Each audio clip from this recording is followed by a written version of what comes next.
मेरा एक फ्रेंड है जिसका नाम राहुल है। उसने सिर्फ आईपीओ में अप्लाई करने के लिए 12 डीमैट अकाउंट बनवा कर रखा है। जैसे ही कोई आईपीओ लॉन्च होता है, चाहे वो कैसा भी आईपीओ हो, छोटा हो या बड़ा, अगर वो ओवर सब्सक्राइब्ड है तो वो सारे अकाउंट से 2-2 लॉट अप्लाई कर देता है। ऐसा करने के बाद उसे 1-2 लॉट तो मिल ही जाते हैं और इस तरीके से उसने पिछले 1 से 1.5 साल के अंदर ही पूरे 6.5 लाख रुपए से ज़्यादा कमा लिया है। थोड़ी देर उससे बातचीत करने के बाद पता चला कि उसने बजाज के आईपीओ में भी अप्लाई किया था, जिसमें उसे 4 लॉट मिले थे, जिससे उसे 60,000 का फ़ायदा हुआ था। तो अगर आप चाहे तो आप भी इसी तरीके से एक साइड इनकम कर सकते हैं। तो आपको अपडेटेड रखने के लिए और ज़्यादा से ज़्यादा प्रॉफिट हो सके, इसलिए हम आज का वीडियो लेकर आ गए हैं, जिसमें हम बात करने वाले हैं टॉप अपकमिंग आईपीओज इन 2024, जिससे आपको पता चल सके कि कौन सा आईपीओ आपके लिए बेस्ट है और कौन सा नहीं। वैसे आपकी जानकारी के लिए बता दें ताकि आप पहले से ही रेडी रहे और लिस्टिंग के बाद आपका प्रॉफिट ज़्यादा से ज़्यादा होने के चांस बन सके, जिसमें अगले 1-2 महीने में आने वाले टॉप आईपीओज़ की बात करने वाले हैं, जिनमें 5 से 6 बहुत ही इम्पोर्टेंट आईपीओ है और सेकंड लास्ट वाला तो बिल्कुल मिस मत करना, नहीं तो आपका बहुत बड़ा लॉस हो सकता है। तो आप इस वीडियो को ध्यान से एंड तक देखना ताकि आपको हर एक चीज़ अच्छे से समझ आ जाए। इनमें से कुछ आईपीओस में शेयर होल्डर कोटा भी रखा गया है, जिनके बारे में मैं आपसे आगे वीडियो में बात करूंगा। अगर आप चाहे तो शेयर होल्डर कोटा से भी अप्लाई कर सकते हैं, जिसमें आपके लॉट लगने के चांसेस ज़्यादा है, या फिर आप रिटेल कोटा के साथ भी अप्लाई कर सकते हैं। वैसे आपकी जानकारी के लिए बता दें कि हम कोई सेबी रजिस्टर्ड एडवाइज़र या एक्सपर्ट नहीं है। ये सारी जानकारी हमको भी रिसर्च के बाद ही पता चला है। सो आप अगर इन्वेस्ट करना चाहते हैं तो सोच समझ कर ही अप्लाई करें। So coming to the point, let's start the video. So हमारी लिस्ट में जो सबसे पहला आईपीओ है वो है एनटीपीसी ग्रीन एनर्जी। एनटीपीसी का फुल फॉर्म है नेशनल थर्मल पावर कॉर्पोरेशन, जिसका स्टॉक ऑलरेडी मार्केट में लिस्टेड है। एनटीपीसी का green energy arm NTPC green energy का आईपीओ इसी साल लॉन्च होने वाला है। हम इस आईपीओ की लॉन्च डेट नवंबर टू दिसंबर के बीच एक्सपेक्ट कर सकते हैं। ये आईपीओ 10,000 करोड़ रेस करने का टारगेट रखती है, तो इसमें आपको लॉट मिलने के चांसेस भी ज़्यादा होंगे। और इस आईपीओ में पूरा 10,000 करोड़ का जो रेस है वो पूरा फ्रेश इशू होगा और इसमें से 7,500 करोड़ का यूज़ एनटीपीसी सब्सिडियरीज जो है उनका लोन चुकाने में किया जाएगा और बाकी बचे 2.5 करोड़ का यूज जनरल कॉर्पोरेट पर्पस के लिए किया जाएगा। ये एक सरकारी आईपीओ है और एनटीपीसी एक गवर्नमेंट कंपनी है। इस आईपीओ में आपको शेयर होल्डर कोटा भी देखने को मिल सकता है, तो आप अगर चाहे तो एनटीपीसी का एक शेयर अपने डीमैट अकाउंट में खरीद कर रख सकते हैं, जिससे आपको एनटीपीसी आईपीओ में शेयर होल्डर कोटा से होने का लाभ मिल सकता है। कोशिश करें कि आप 20 से 25 अक्टूबर के पहले से ही खरीद कर रख दीजिए। जितना लेट करेंगे उतना नुकसान आपको झेलना पड़ सकता है, तो आपको बस एक शेयर खरीद कर रखना है। तो हमारे लिस्ट में जो सेकंड आईपीओ है वो है ओएनजीसी ग्रीन एनर्जी। ओएनजीसी का भी जो स्टॉक है वो भी ऑलरेडी मार्केट में लिस्टेड है। ओएनजीसी इंडिया का सबसे largest crude oil and natural gas company है, तो ओएनजीसी ग्रीन एनर्जी के आईपीओ का भी इसी साल लॉन्च होने का एक्सपेक्ट कर सकते हैं। It's not confirm but expect कर सकते हैं। ये आईपीओ भी एनटीपीसी की तरह गवर्नमेंट आईपीओ है एंड गवर्नमेंट कंपनी है।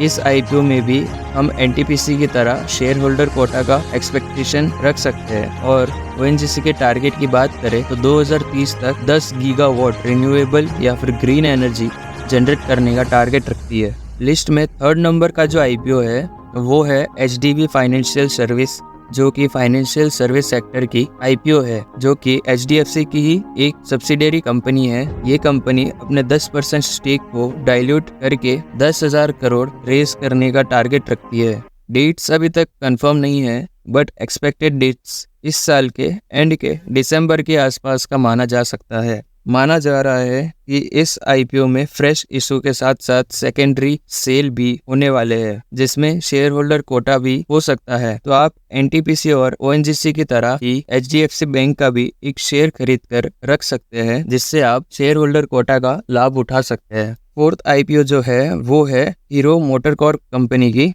Hero Fincorp. ये हीरो मोटरकॉर्प की एक non banking financial company and subsidiary company है और इस आईपीओ के थ्रू हीरो फिनकॉर्प 3,668 करोड़ का रेस करने का टारगेट रखती है। इस आईपीओ में भी आपको शेयर होल्डर कोटा देखने को मिल सकता है। तो अगर आप चाहे तो आप HDFC का भी एक शेयर खरीद कर रख सकते हैं, जिससे आपको शेयर होल्डर कोटा का लाभ मिल सकता है। नेक्स्ट जो आईपीओ है वो है ऑटोमोबाइल सेक्टर से, जिसका नाम टाटा मोटर्स TPEML है। ये टाटा मोटर्स की सब्सिडियरी कंपनी है। TPEML का फुल फॉर्म है Tata passenger electric mobility limited. इसकी भी लॉन्च डेट अभी बताई नहीं गई है, बट मार्केट में एक्सपेक्टेड डेट दिसंबर से जनवरी के बीच बताया जा रहा है। शायद से थोड़ा लेट भी हो सकता है, आपको ये फरवरी में भी लॉन्च होते हुए दिख सकता है, बट जल्द से जल्द आने वाला है। और रिपोर्ट्स के अकॉर्डिंग ये IPO 1 to 2 billion dollar raise करने का टारगेट रखती है। यानी दूसरे तरीके से कहे तो 8,000 से 16,000 करोड़ का ये आईपीओ होने वाला है। इससे आप सोच सकते हैं कि ये आईपीओ कितना बड़ा होने वाला है, और आपको लॉट अलॉट होते हैं तो ये आपको कितना प्रॉफिट बनाकर दे सकता है। TPEML कंपनी के थ्रू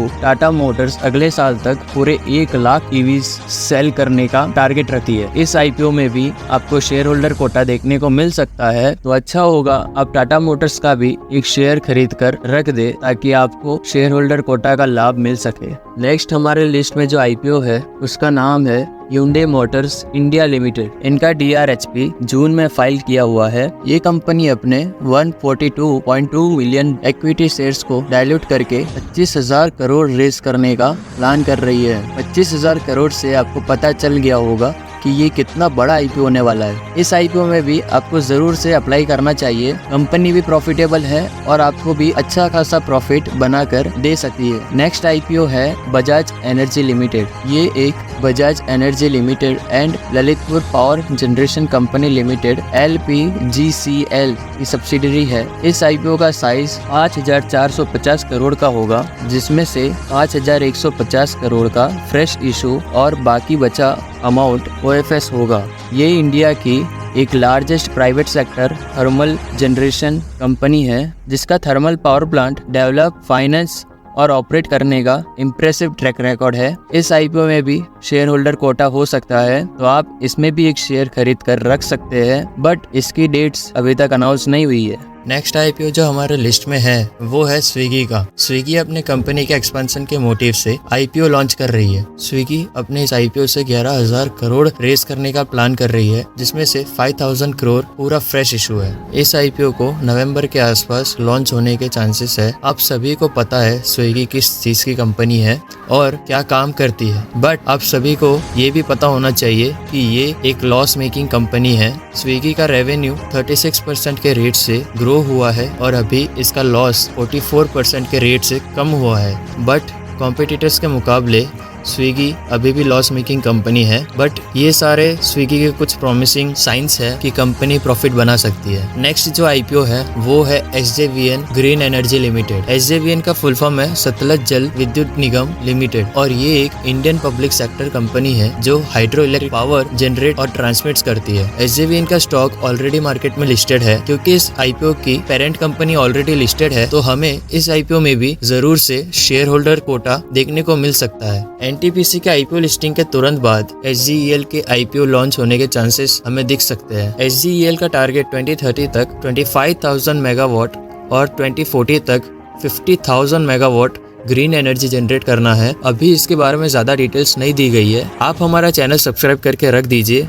अगर कोई भी डिटेल्स आता है तो हम उस पर डेडिकेटेड वीडियो बनाएंगे आपको हमेशा अपडेटेड रखने के लिए। Last one but not least जो आईपीओ है वो है वन मोबीक्विक का। मोबीक्विक का ऐप आपने कहीं ना कहीं देखा होगा। प्ले स्टोर में इसकी इजीली 50 मिलियन प्लस डाउनलोड्स है। ये एक इंडियन पेमेंट सर्विस प्रोवाइडर है जो कि आईपीओ के थ्रू 7,000 करोड़ रेज करने का टारगेट रखती है, जो कि पूरा फ्रेश इशू होने वाला है। इसकी भी डेट अभी तक अनाउंस नहीं की गई है। जैसे ही कुछ अपडेट होगा तो मैं उस पर वीडियो लेकर आ जाऊंगा। तो ये कुछ बहुत बड़े आईपीओस की लिस्ट थी जो हमें आने वाले कुछ महीनों में देखने को मिल सकता है, जिनके बारे में हम आगे और भी डेडिकेटेड वीडियो लेकर आने वाले हैं। वीडियो पसंद आया हो तो लाइक करिए और लाइक के साथ साथ चैनल भी सब्सक्राइब जरूर कर लीजिए।